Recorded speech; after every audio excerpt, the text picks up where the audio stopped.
The opening sequence displays a map of Westeros and Essos. In an army camp, Lord Tywin Lannister prepares a stag while reprimanding his son, Jaime Lannister, for his recklessness. Tywin emphasizes the importance of the Lannister family name and informs Jaime that he will command half of the Lannister forces, 30,000 men, to attack Catelyn Stark's birthplace to retrieve Tyrion, who Catelyn captured.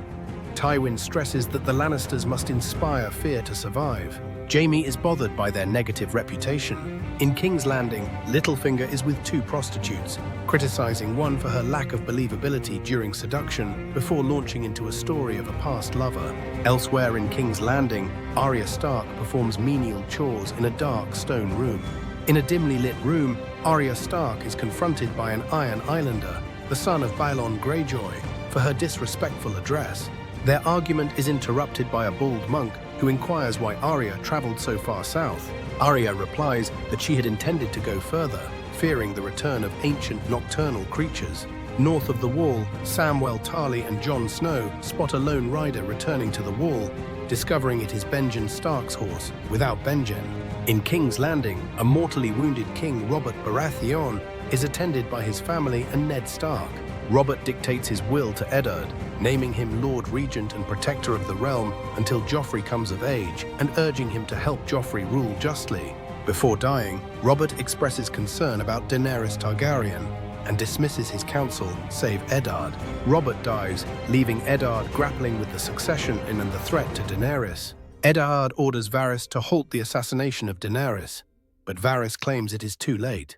Across the Narrow Sea, Daenerys prepares to cut Khal Drogo's hair, a symbol of defeat, but instead convinces him to take the Iron Throne for their unborn child.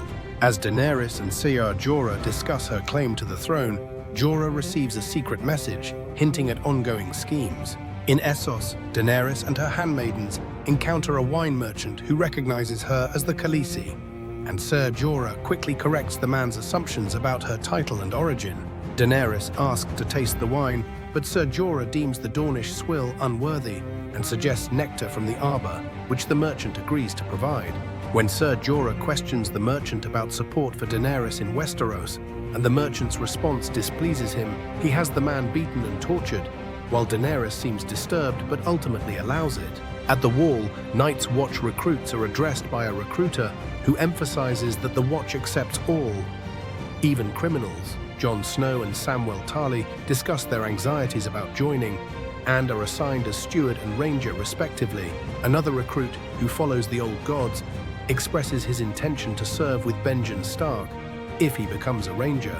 Jon, recognizing the recruit's faith, permits him to swear his oath in the style of the old gods. In King's Landing, Peter Baelish visits Ned Stark and advises him to betray Robert's wishes, release Tyrion, appease the Lannisters, and arrange a marriage between Sansa and Joffrey. Ned rejects this, resolving instead to make Stannis Baratheon king. He orders a guard to prepare a letter for Dragonstone, but Littlefinger warns him to proceed discreetly.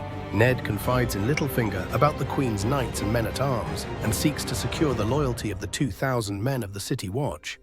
But Littlefinger points out the gold cloaks will follow the one who pays them. At the Wall, Jon and Samwell take their Night's Watch vows. Afterward, Ghost delivers a severed hand, deeply disturbing Jon and saddening Ned.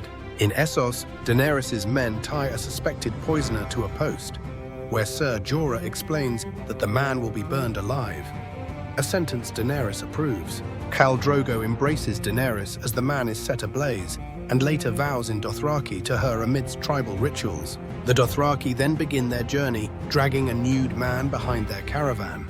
In King's Landing, Ned, Littlefinger, and Varys are summoned before Joffrey.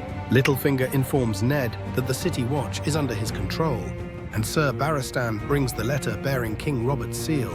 In the throne room, Joffrey gives his first command as king, but Ned demands to see Robert's letter. Cersei reads the letter, which names Ned as Protector of the Realm and Regent, and dismisses it as treason. When Joffrey asks if Ned will take the knee, he refuses, claiming Joffrey has no rightful claim to the throne.